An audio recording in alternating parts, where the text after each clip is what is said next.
So welcome to another episode of the Backholder Pod. Today, Chicken has abandoned his hosting duties, so I've been arrowed to take over. And I think it's a very good episode for me to take over also because this is about Finfluencer regulation as well as MES sending warnings to five content creators over providing financial advice without a license. So today we're going to share our thoughts about it, potentially get cancelled more. Maybe we'll just go around and see what our individual views on this topic, and then we can discuss more on, our views on what MES has done, whether it was a good idea to keep the warnings anonymous, as well as whether regulation really is the key to, bettering outcomes for Singaporeans' financial well-being, lah. Right. So maybe we start with Eric, lah. Hmm. Right. As I think the most non-controversial person here, Hmm. based on my observation. My apologies to the rest, right? What do you think about this piece of news? I thought that Kelvin will be the first one to be. We will reserve the most controversial characters to the end. Yeah. So the first person my wife asked me like, "Hey, your friend got invited for kopi ah." So I told her I don't know lah. So anyway, seems like But what were your thoughts? Like, do you think it was me? I thought it was you leh. Like you are on top of my mind. Like you are the number one target. Seriously. Like, but I'm not so sure about the other five. And what's the criteria to like getting invited for the chat? Did they like list out what is the reason why the five people were being asked or what? So we are not really sure what the actual warning is. Okay, all Straits Times and CNA said that they were warned and advisory letters will be sent to them because they provided financial advice without a license. So in Singapore, to provide financial advice, you need to be a licensed representative under a firm, lah, a financial advisory firm. Hmm. But of course, financial advice, I think, to the layperson is what do I do with my money? Okay, but in MES terms, there's a very specific set of definition, and I think there are two criteria. One is either you promote the buy and sell of specific investment products, or you personalize it to someone's financial situation. Yeah. So that's all we got. We don't know who the five individuals are. We also don't know what kind of letters they got, right? But it's MES was actually quite specific to say that they are not enforcement action. Like, it's just like advice only. Like for your information, please don't do this. Yeah. So I think over the weekend also a lot of people started to say I didn't do it. I didn't receive the letter, including myself. I just released my video today. Who else? Kelvin, you know, right? I think you have been keeping a, a list of who came out to say that they didn't do it. They didn't receive the letter. I think when I saw that news, I got at least like 10 messages. Was it you?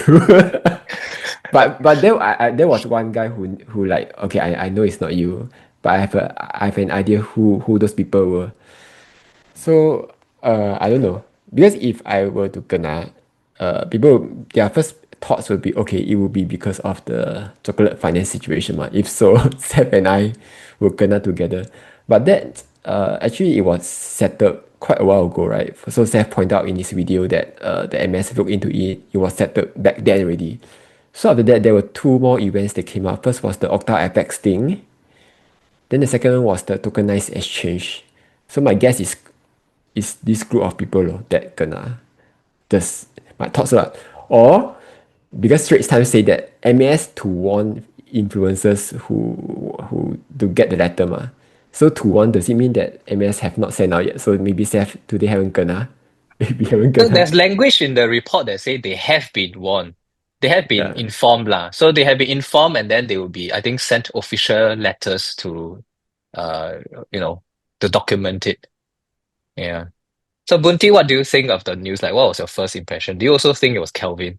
Actually, no, I don't think so because I guess this kind of news, right? Although among the influencer circles, you guys are the famous one, right? Two of you, plus let's say like Chris Honeymoney, maybe Mr. Lu, right? These are the high profile one. But usually, I think this kind of situations it will involve those probably those who are maybe selling courses because they are the one that interacting with their customer or their students live, right? And then in terms of the kind of information that they exchange, right, could be, wow, this stock is good, that kind of things. So I think that one it have higher risk of being seen as like giving financial advice. You all just talk out on YouTube. I mean, it's just like one video blast to a few thousand people, tens of thousands of people. I don't think that is like personalized, right? So I don't think two of you is at risk now.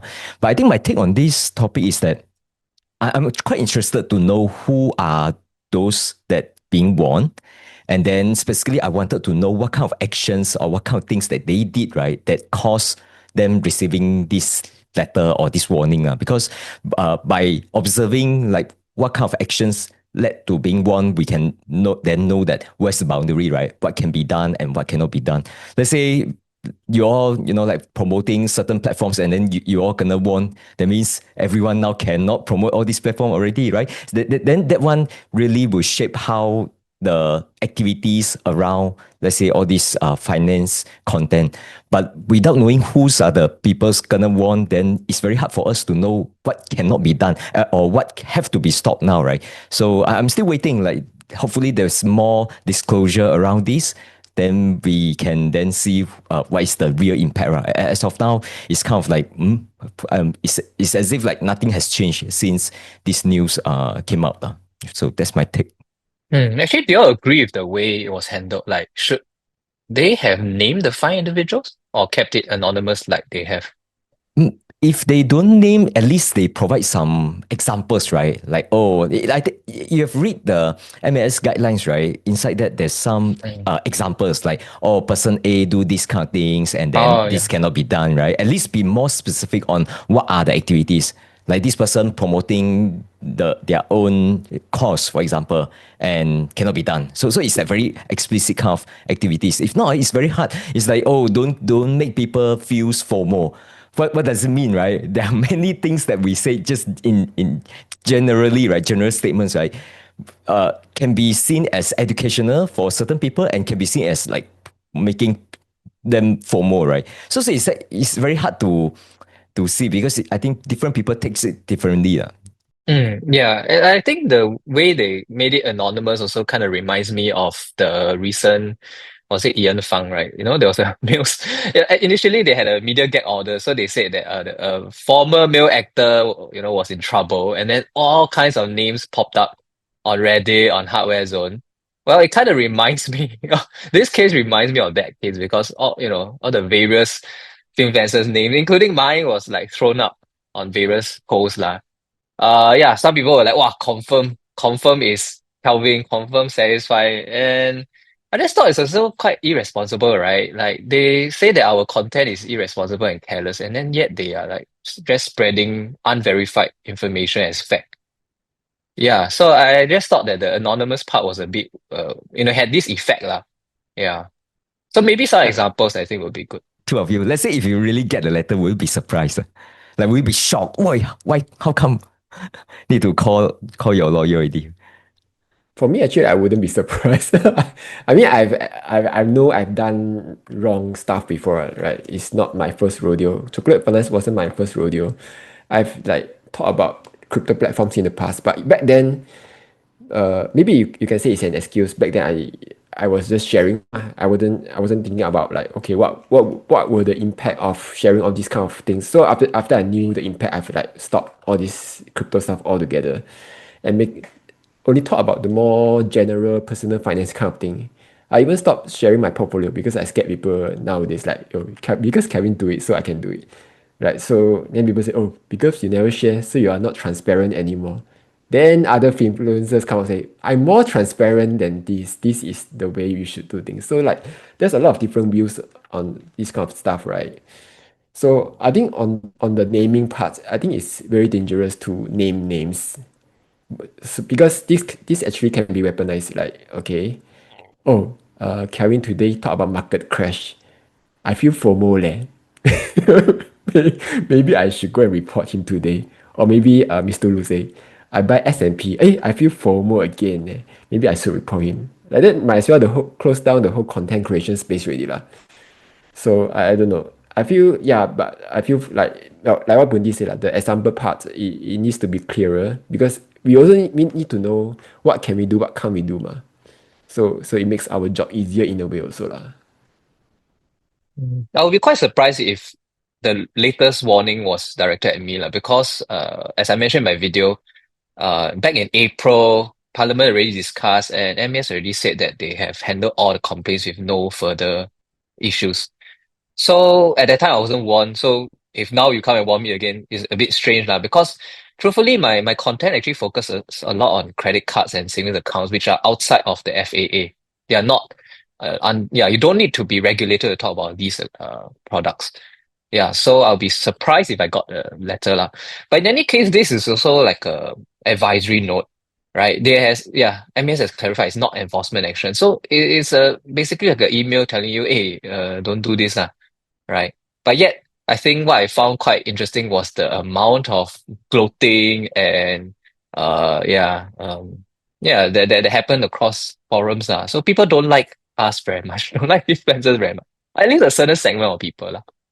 Yeah. I think the gloating part is one thing. The other part is like when you look at the forums, they themselves also give advice to each other. So does that count as financial advice? Do they need to be regulated? And even if you look at like CNA, Straits Times, once in a while you'll see columns, see articles like, oh, you should top up CPF all the way to ERS, and that's because you can get much higher payout. So like, does he needs to be licensed? Like, yeah, all these kind of things though. Like even in my group, even in other finance group, they also give advice to one another. So like, where's the line? Where should the line be drawn? Even for the banks, they themselves sometimes use S&P 500 10%, but below they say non-financial advice. Does that non-financial advice, is that legal now? Somehow it's not legal already because like what the news state, right? It's not it can't be protected. So if I feel FOMO now, can I go and sue the bank? So I think it begs the question whether or not regulation is really the key, or specifically regulating, I think a relatively small group of online creators, whether that is really the way to go. Eric, what do you think? Would this change your, content creation, the things that you post out as well? Actually, I don't post financial content. I only post like tuition related studies and all that. So, but a few thoughts that run through my mind, right? Like when you were asking how should they regulate this small group of influencers, I was just thinking like definitely I think the reach of the influencer plays a part. If you were like maybe a very small creator, like only like 20 people follow you, 20 subs, nobody will care about you, right? It's sort of like the IRAS, right? They only go after people who under declare their tax, like by like hundreds of thousands of dollars. Yeah, they will only go after the so-called big boys lah. Like those like they escape a few $100, like nobody has time for those. So that's why when earlier on you asked like who is the first that point into my mind, definitely the biggest guy in the room. Yeah, so I think reach is one thing. And then the other thing is also like in terms of uh who do you regulate? Like is those like license, they have some financial advisory license, are they totally exempted from it? Like Seth, I think you also have some sort of a license, right? So if let's say you're licensed, then are you like now allowed to make this kind of remarks that may cause people to feel like, oh, maybe I should get this stock or get that freebie or whatnot. They also feel FOMO, but is it then okay for you to do that just because you have, so-called quote, license, FA license, compared to if Kelvin does it because he doesn't have the license? Yeah. So another thing is the conflict of interest. So I think a big part of it, why people are so upset with certain creators, right, is also because they are so-called selling course, selling Patreon, selling membership, or whatever not lah, like some kind of service, one-to-one consultation So if people feel that you are getting us to pay you like a subscription or whatever, and then you kind of invite us into a closed group and then you give us tips. I think if that group becomes big enough, then again you become too significant to ignore. Like you may cause significant harm to the broader society. So I think that group of people might that might be one of the criteria that MAS might be thinking about. Like if you're a small creator, even if you're not licensed, nobody cares. But if you're big enough, your reach is like in the few hundred Ks of people, then that will not be insignificant lah. And probably they want to think of ways that this person has this much reach. If he does some harm, whether is it knowingly or unknowingly, uh, we might need to preempt that. So just a few pointers off the top of my head, like what they might be looking at lah. Mm. Yeah, I think reach is really one of the things because if you have a video and two people watch it, yeah, if a tree falls in the woods and nobody is there to hear it, right? Does it really make a sound? And I must say that our videos are not the only ones talking about withdrawing or selling a particular product, right? Because I've seen countless of other, oh, I know I'm selling this stock. I'm letting go of this investment. I'm transferring all my holdings from this platform to that platform, and none of them got into trouble. Yeah, it just so happened that I guess our videos got a little bit more traction. Sometimes it's just algorithm, sometimes it's just dumb luck. Like it's a perfect storm, lah, I would say, that led to that incident. But yeah, notability, I think, is one thing. Another, when you say whether or not a regulated person can say, I think that one I need to go and look through the FAA a little bit more in detail, lah, because a licensed advisor can give financial advice in a one-to-one setting. That one we all know. But whether they can go on a platform and then just give financial advice, then that's also a bit questionable, lah. Because by right to give financial advice, you need to you need to do fact find, you need to tailor the advice to the person's circumstances. So I kind of feel like the regulation is a bit too weird, lah, because financial advice has to be personalized. Then you can count it as personalized financial advice. Then the more general kind that we do on YouTube, right? I don't think that should fall under financial advice, lah. It's really quite a stretch, but that seems like the direction that MES is going. So, Yeah, Kelvin, what do you think? Yeah. yeah, that's the weird part. The current regulation is not really any regulation. Like I know for Malaysia because I have I have license in Malaysia in influencer space. I have that, and it's actually very easy to get the license. Like you just have to take a test. Like I think it was what, a 1 hour test. You just study for it, and it was very easy kind of answers. Easy ethics kind of. What can you do? What can you not do? Kind of thing, and straight will give you a license. And that's the requirements that you need for the brands to work with you. Because if you don't have that license, none of the brands will want to work with you, lah. So like, then that's the first thing. Then the second thing is like, okay, the US people, the overseas people are not licensed, but Singaporeans are watching there. Are you going to go and regulate them as well? Then okay, maybe not. Maybe we like Amos. Maybe we are not going to report them, but we like to report our own people. So, right. So that's the other thing also. Just now Eric mentioned about the conflict of interest. That's another very interesting thing also because like for me, they will say, oh, Kelvin, you are promoting all the brokers. You are sellouts. Then some influencers say, Kelvin, I don't want to be a sellout. So I reject all the affiliates. I reject all the sponsors. But here's my membership. Here's my course. Okay, don't call it course. It's a taboo word. Let's call it class.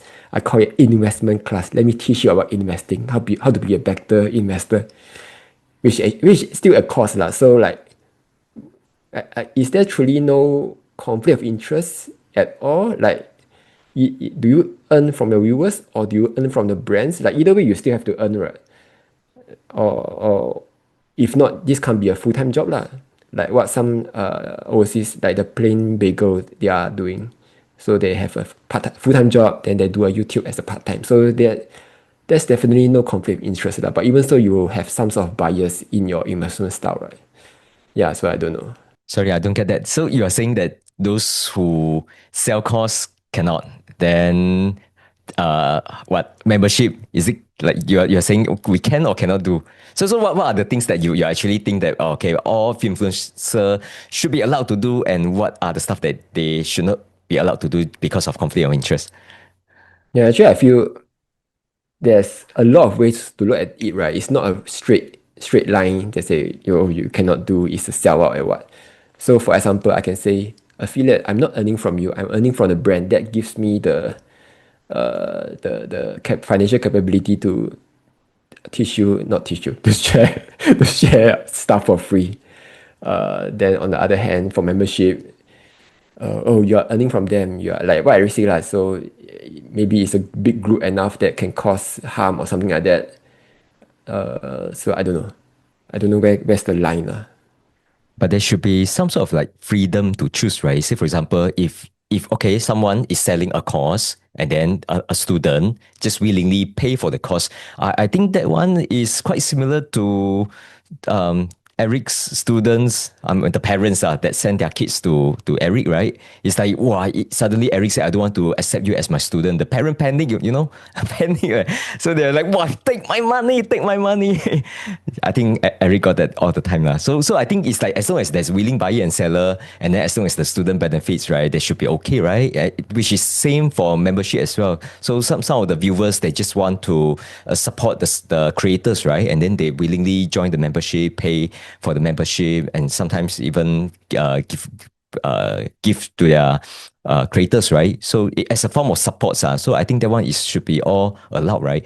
But of course, at the same time, we also know that there are some behavior that we know that it is causing more harm to the fans or to the students or I mean, to the viewers. Say, for example, let's say someone very influential just come out, and I think the classic case would be like just do pump and dump, right? It could be pump and dump on a crypto or small caps, anything, right? But you know that it is dangerous things, it's speculative, and you still push your students to do it, right? Maybe just like doing some sort of scam, or is it like just trying to try to hit a jackpot and become a famous person, right? I don't know, like, but we can tell, right? Sometimes it's likely to cause harm, and then those kind of things shouldn't be allowed, right? The question is like, how do we differentiate? Because sometimes even a pump and dump also, at the time the activities was carried out, you still don't know whether that one is a pump and dump, right? It's after the fact, right? Okay, the stock crashed, then only we can tell for sure that this is like illegal or it's like scammy behavior, right? So it's very hard to tell. I think that's the challenge. But once we establish that this kind of activities is harmful one, I think they should be stopped now. Yeah. Yeah, actually, I feel that the regulation, to make financial advice only something. Okay, when I talk about financial advice, I mean like general, okay, mass broadcast on YouTube, this kind of thing. To make it only licensed people can give this kind of advice. I think it's actually pretty I don't know how to describe it, but I think it's actually quite dangerous in the sense that because if you look at the report behind me, right? Okay, we all know my views on ILP, like, right? Again, it's not because I am against ILP. If you have a good ILP to recommend, okay, slide into my DMs. I will buy from you. I will recommend all my my audience to buy from you if it's good. But the thing is, okay, if you are just relegating it to only licensed advisors who has an incentive to sell you this product, right? To talk about the goods and the pros and cons of it. And then, you are saying, oh, YouTubers cannot talk about it because it's financial advice. Redditors cannot talk about it because it's financial advice. Then where, how are people going to get more balanced kind of opinion to those who are selling it? I think that's one danger I see when you keep this financial advice as some kind of sacred cow, or you cannot talk about it and then you lock it up only for a particular class of people to so what I think if they really want to regulate, right, they should come up with a special Finfluencer license, like, in Malaysia, for example, so that maybe people who know a bit more about this stuff can talk about this stuff on YouTube. I think that's how I view it. I feel Yeah. the financial advice part, right? I don't think it's like, oh, you need to get the license, then you are qualified to speak. I don't think that's the key intentions. I think by license, right? Sometimes it's more like if you are just a nobody, you never take any license. You say I don't even I'm not even educated, right? So I thought that everything that I wanted to say, I just say, right? So even if there's any consequences to anyone, so be it. Because I don't know, I don't know things that can versus cannot be done. This is like unlicensed person. So once you are licensed, right? I think it's not like you are more credible or you are more knowledgeable. It's not just that, right? That the more important thing is that you know what you cannot do. Okay. But by that, I means that let's say if you are licensed and you are still doing things that is not allowed by this profession, right? Then you cannot say, I don't know. People will say, right? You are licensed. You are supposed to know. You took exams. You took whatever course that get you the license, right? Then you cannot just bring up say that it's not known to me. So I think it's more like now you are liable for things that you cannot do. I think it's more like that. And some more they want a license FA to be attached to a firm so that there are all these firms that can take actions, right? Say, for example, you realize this is your profession, is your job, right? And you still do things that you're not supposed to do as a licensed person, then you are gone, right? People can fire you, they can complain to MAS. And the treatment that you are going to get, right, is someone who is like, you're not supposed to say you don't know. Like people treat you as you are licensed and yet you do these kind of things. You can be charged. For example, right? I mean, just one example now. Cool. So I guess we should start an FA firm. And we all come under this FA firm and become licensed. Yeah, so then I think the second part of my question is also how are you adjusting your content to this kind of rules? So Eric doesn't do financial content. How about Kelvin and Bunty? For me, I don't know. Like, because to me, it's like, what has changed? I'm still trying to say, for example, let's say if there's a very clear actions that they say cannot be done, right? Then, and we can see who is the one that get the warnings, right? Then I will shape my content. If not, right, I will treat it as, okay, first it's like channel still small, so nobody cares. Second thing is like, wait until I get the warning first lah.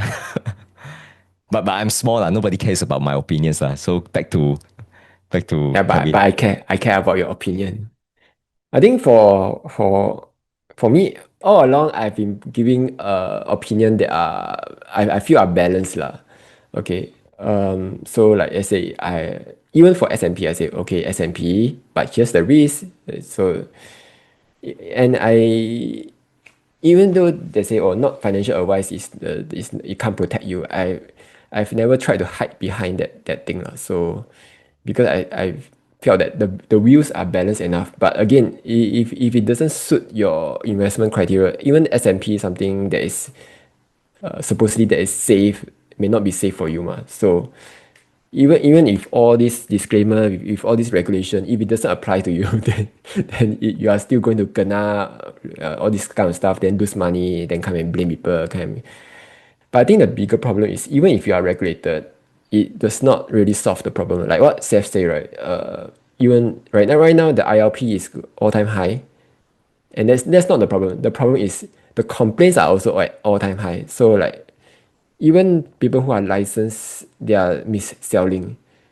And that I think that actually after you have sold, then that's also the second level, right? The supervisor have to call to confirm that you understand what you have bought, and so it just feels through all the way laws, and it just show that regulation is not enough, and there needs to be better financial literacy, and for that I will probably also say that the education system has failed us in some sort of way.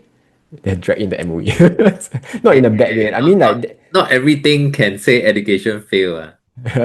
because like if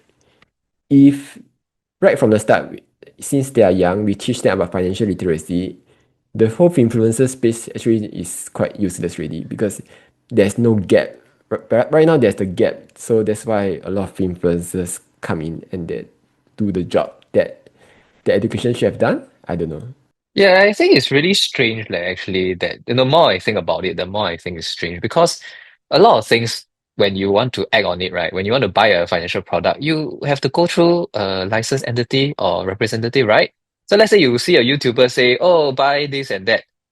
then you will then have to go to the licensed FA or whatever to buy it. So how come um there is already a safeguard, correct? The person or the entity should then warn the person, be the how do I put it? Be the one qualifying the person, the investor, whether or not it's a suitable product or that kind of thing. So how come the blame is on people who, like us who are airing our opinions online? I think it's actually pretty, yeah, the more I think about it, the more I think it's not a I very, I think yeah. you're missing the point that a lot of people do their trades online. Yeah, even then, you go online, you have to pass some tests to trade certain securities, right? You have to um meet certain requirements lah. Like, my mom is above, I was trying to open an investment account for her the other day. Wow, because she's above a certain age, she cannot, she had to talk to RM, all this kind of things. So those are what the regulation, regulated entities are there already to qualify investors and clients lah, before they make any rash decisions. So I kind of feel like it's just very weird lah that they don't allow people to go online to talk about things. Yeah, and the not financial advice thing I also think is quite sweet. As in, I think the disclaimer makes a lot of sense, and it's encouraged by MAS, like I mentioned in my video, right? You should repeatedly tell your followers this is not personalized financial advice, so you all have to do your own research. But it's not like we are hiding behind it. This is a matter of fact, right? Like when I say I open this account or I trade this stock, it's because I like it and it suits me. But if you were to blindly follow, how am I liable for that, right? I think that's quite, yeah, quite weird lah that they will rule in this kind of manner. But I think we all interpret too much, right? It's not like you are now being asked not to do your current content. Maybe someone from MS already watched your content and they are saying that, oh, safe content, good. Improve the educations, Kevin content, good. We should have more creators like two of you. Actually, I think I have very little skin in this game because again, my content largely do not talk about investment products. I mean, I was planning to venture there, but given this kind of ruling, I feel like, seems a bit touchy now. Yeah. And in fact, if you want to increase regulation, that's okay, lor, I go become regulated advisor again, lor. Then I continue doing my channel. And in fact, there will be barriers to entry now. Right? Immediately I go and call MES, hey, this Kelvin, then shoot him down. Then I got one less competitor. Right? But yeah, I still don't, even though it benefits me lah, if there's more regulation, I don't think that they have done it in a very appropriate manner. Like. Actually, I while you were talking right just now, I actually asked this question to ChatGPT. I say, what are the proposed code of conduct, so-called code, you we can propose to MAS. Like, let me list out the things that ChatGPT say. First one is influencers can provide general financial education, like how compounding work, risk and reward ratio, things like that. But they must not provide specific buy hold recommendation. Like, buy Nvidia or Baba is very undervalued. Okay, this kind cannot. So that's number one. So basically the scope of your content, right, must be educational and general. Cannot be specific. So that's like the first one. The second one is disclosure and transparency. All your sponsored content, affiliate link. Wait. Sorry. Can we, like, after every point now we say which channels can close shop already? Okay, first one. First Today, one, I think a lot can close shop already. I just released a video today. I didn't say can buy Nvidia, but I really talk about that company for like 30 minutes. I'm just talking about the deal that Nvidia is going to invest 100 billions into OpenAI, and I talk for 30 minutes. I don't know whether the content inside will promote people go and buy or not. So is that a yes or no? Is that allowed or not under this suggestion? To me, it's general educations. No, Close shop. it's not general. It's like one stock. My God. But I'm sure that after you listen to that 30 minutes, you are not sure whether you should buy or sell or hold. I'm sure of that. So you need to confuse your viewer so that they don't know whether to buy, to hold, to sell. Okay, then can. Okay, pass Seth. Okay. Should Yeah, I? but there are some channel that are a lot more I don't know, gung ho about their stock picks, right? Like, Mhm. buy these stocks. If not, you're going to regret in 2 years' time. Oh, by the way, the US market is very overvalued now. Like, okay, it's Or not you Yeah. don't buy recommendation. China, you will regret. Yeah, Someone said that, right? I don't know. Someone sent me screenshot. maybe not China lah, maybe Russia lah. Let's say let's use a random country lah. Like, okay, I'm okay. Let me show you my portfolio performance. Is performing 50% CAGR a year. By the way, I'm bullish on this company. It's not general advice, but then will viewers follow you? That's the other thing also, right? Because that was the one of the bigger thing that I kena from last time. Because when I was sharing about crypto stuff, I was like, I'm using my own money, I'm parking in here. Here's my thesis on this company. Then we will say, hey, Kelvin, you have 50K subscribers. You must be legit. Then we then we go and invest. Then we just trust you lah. Don't look at the risk lah. Kevin buy, can buy, sure buy. Then kena already. Kevin, Kevin, you make me buy. So that's the thing also, right? Like I never asked you to buy, but because I recommended this and you bought it and you never look at the risk. So like the blame now is on who? Is it me who introduced this? Or is it you who follow this? Or is it because MAS never regulate this? Even if regulation, right? You know, for Malaysia, IBKR is not regulated in Malaysia. So it's everyone talking about IBKR in Malaysia. Are they all like illegal now? Kelvin, I know how to solve I know the solution to your problem already. You renounce citizenship, go back Malaysia. Wow, magically, cannot get touched by MAS already, eh. Good, right? Good, right? Oh yeah, that's the other thing. I can just like, even if I'm Singapore citizen, I can just move to Johor. What? Like, is MAS going to send their police come and catch me in Johor? Still citizen, ma. So Yeah. the rules still apply to you. Suddenly all the Singapore influencer now promote Malaysia content. Then Malaysia influencer now talk about Singapore product. Okay, I need to go and look at how to get Malaysian citizenship. Or just move to Bali.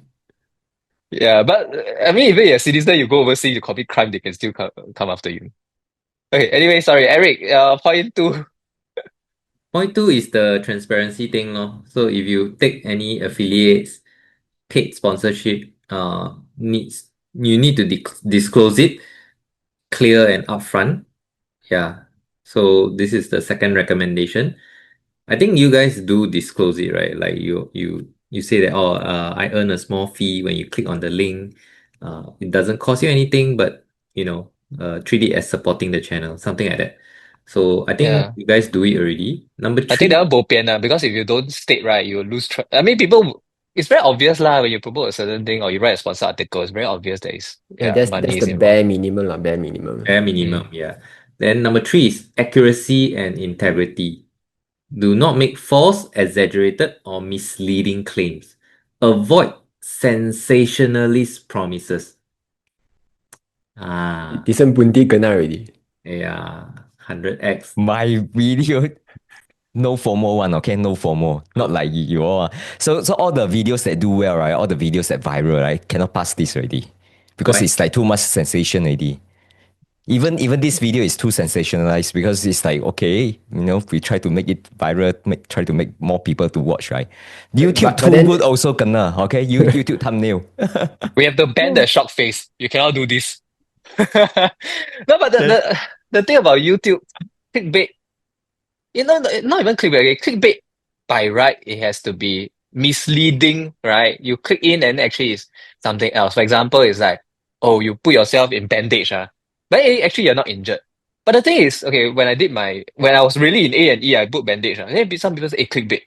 But it's exactly what happened, right? Okay, so just because it's more attractive to click on doesn't mean it's clickbait. That's the first thing I want to say. But second is, it's just the name of the game, right? On YouTube, you want to stand out, you have to, you want to get traction, you have to make your thumbnails attractive. You have to like put out a very that just it comes with the territory lah. Hmm. Of course, based on my experience, I had to see whether or not it will cause panic or FOMO. Because I'm a good citizen, I will follow MAS. Then I will say, okay, it will cause FOMO, don't do. Okay, it will cause panic, don't do. Okay, I think you can try the reverse psychology trick for marketing. don't do this. Don't do this. Still FOMO ma. Still panic ma. Don't do this. Yeah, don't buy this stock. Something like Yeah, that. the two times I gonna complain was I tell people not to buy something. I think again the only influencer in the whole world, I think, until someone else can prove me wrong, to get warned twice. Oh, not one. Complain twice because I don't like a certain product. Yeah. Maybe let me go on to the fourth one.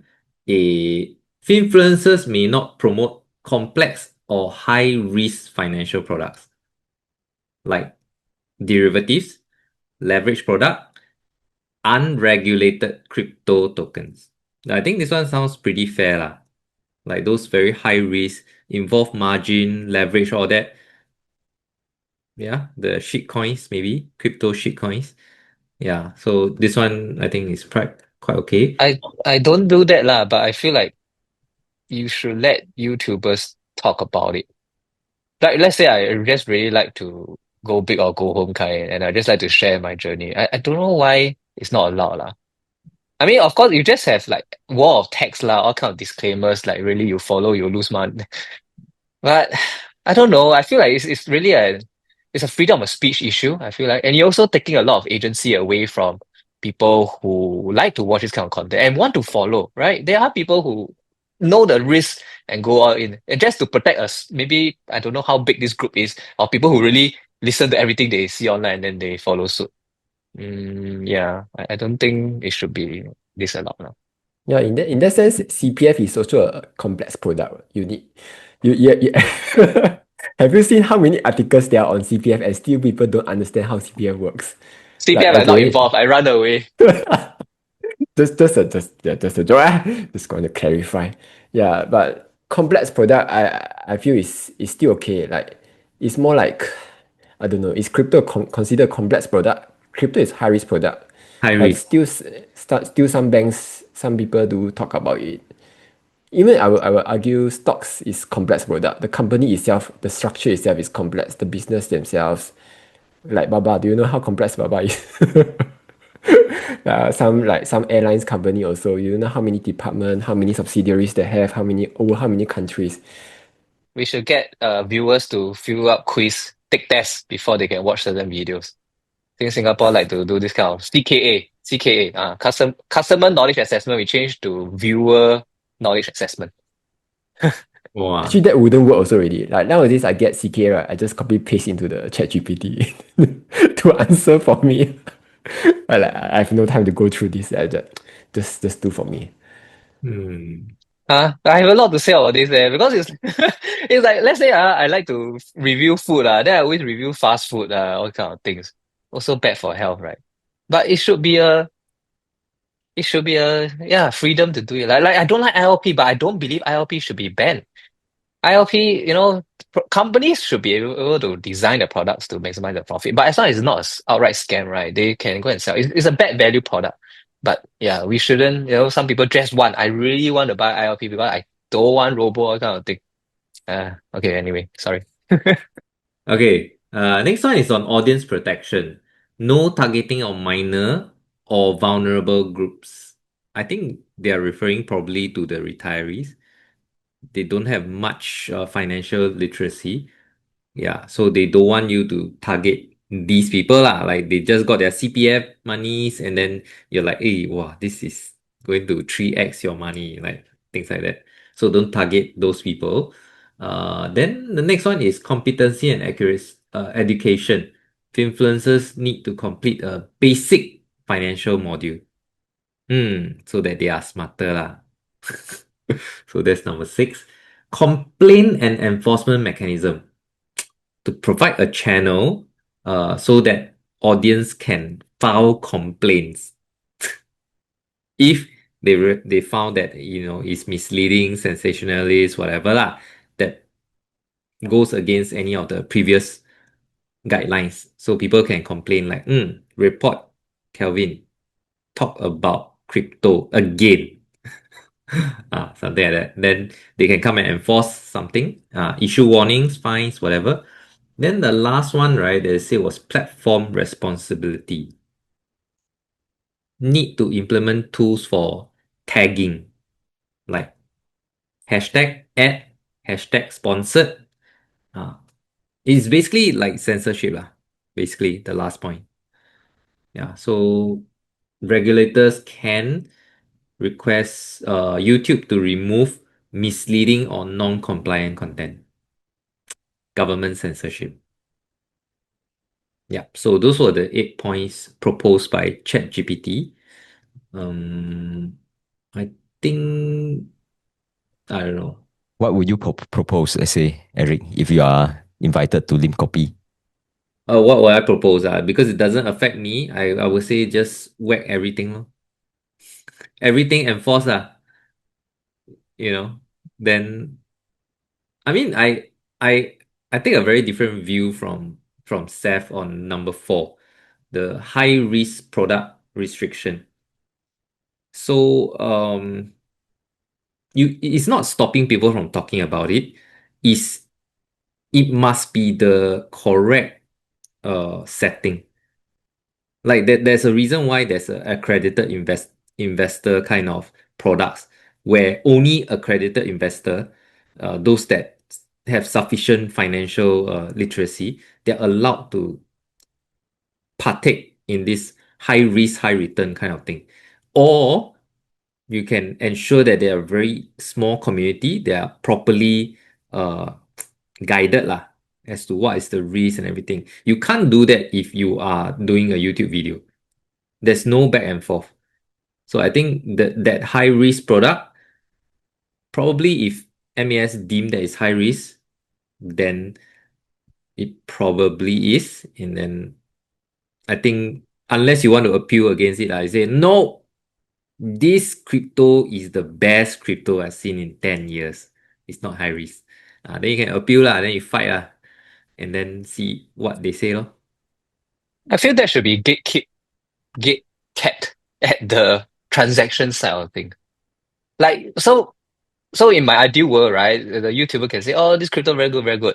Then some person see, okay, want to buy. Then there the CKA or whatever restriction should apply at the point of transaction, and not a YouTube video of me or whatever, content that I want to put out. Yeah. Why should the onus be on the YouTuber to say or not to say something when actually it should be, yeah, when sale of financial product should be at So the, Seth, I give you an analogy. yeah. I don't know whether this is a good fit. Imagine, right, there's like a very radical religious group want to spread this extremist terrorist ideology to our youth, right? Should we stop it or should we allow them freedom of speech? Then once our youth is radicalized, we gatekeep the guns. It's a bit too late, right? Like once their mind is washed, it's over. So I see the point that MAS could be making is to nip it in the bud. Right? If this is a very high risk product, we should not allow it to reach the masses where it will be very hard to control from there. Oh, then that means they also have to then apply it to foreign channels, Then they have to be like, oh, YouTube, you have to censor these videos that are, but that's not gonna happen. It's very difficult for them to do it. So it becomes only local people cannot talk about it. It's a very big, also quite weird lah. Actually, they do censor like during what's that, the election that time. There were some Malaysia politicians say, oh, we must vote on religious grounds, something like that. Then they would go and block the two Facebook channel. But for this, actually, I'm a bit more on Seth's side because the stuff is already there. The gatekeeping stuff, for example, in order to trade, for example, DLC on IBKR, you have to meet certain criteria before you can trade. I don't know about the banks, but I know for IBKR they look at some criteria before they allow you to trade. For crypto, it's a bit harder. Like how are you going to keep crypto? Because there are all these like DeFi space and stuff like that. Yeah, but I feel like it's better to allow people to talk about it because at least these are not as okay. I know Eric's example is a bit extreme lah, but at least not as for trading stuff, like crypto, DLC options, it's not as extreme lah. So I don't know. The danger is not is not as bad. But it's still on the side of influencer. You have to warn them. Oh, it's a high risk product. This kind of stuff. This kind of stuff. Whether they want to listen or not is another thing. But at least you give them the space to talk about it, to let people learn about it, rather than they try it themselves and they lose money. Then nobody else they can blame. It's not good. Not good feel. I need to blame somebody because I lost money. Yeah. So I don't know. A lot of things lah. Yeah. But I also don't think people who try options, try crypto, if they lose money, I do feel they know the responsibilities on themselves lah. So what will you tell MAS at your Lim Kopi session? I think it's basically all just common sense lah. No FOMO. Don't sensationalize things. If it's high risk products, you need to warn people. You need to have ethics. I think it's all there. It's all there already. It just needs to be spelled out more clearly lah. Give more clear examples. Regulated, unregulated stuff, don't talk about it. Risky stuff, don't talk about it. This kind of stuff lah. No idea. I think there are it's not easy things to do. Like I mentioned, it's not easy. Yeah. I passed. But for me, as I explained in my video, I think I would want to see them expand on financial literacy efforts. Right. So they have money sense. Now money hour is something new, right? They should expand on this kind of neutral channels so that people who want a second opinion can go to someone that's a lot less biased, right? So YouTubers, we have our own bias. Financial advisors, they clearly have their biases also. So there needs to be somewhere where people can maybe get a second opinion. But of course, that will require manpower. So the government have to invest a bit more money there. But I think it's necessary, right? And in fact, it can be anything like it can be like, okay, you watch YouTuber or you maybe get a scam call kind of thing. But yeah, I think like a financial advisory clinic lah. That's one. Second is I think even your regulated advisors, okay, are not behaving very well.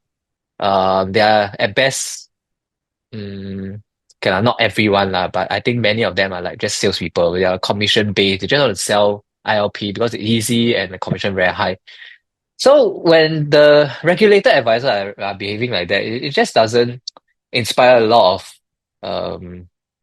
it doesn't inspire a lot of how to say good feelings when you now turn to influencers, who I think by and large, okay, of course there are also reckless and irresponsible ones, but by and large, okay, we talk about things like savings account, what's the best credit card to get, how to invest in a diversified manner, these kind of things, and then wow, you want to regulate us, okay, but at least clean up the regulated advisors first lah. And one of the ways I suggest was to make it compulsory for every session to be recorded on audio. I think that's actually very important for consumer protection. Yeah, but until that happens, okay, if you all meet any advisor, record it yourself and keep it yourself. And you have to keep for 10 years, 20 years.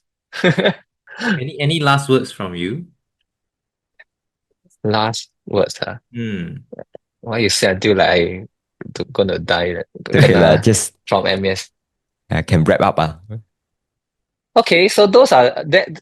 Okay, so that's our views on regulation. Yeah, what do you think about MES regulation and warning letters? Okay, let us know in the comments below, and we'll see you in the next episode.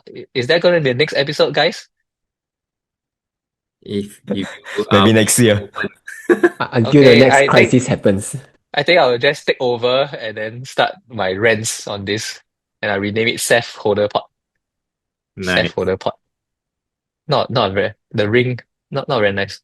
Okay, I'll think of a better name. Okay. Bye. Bye.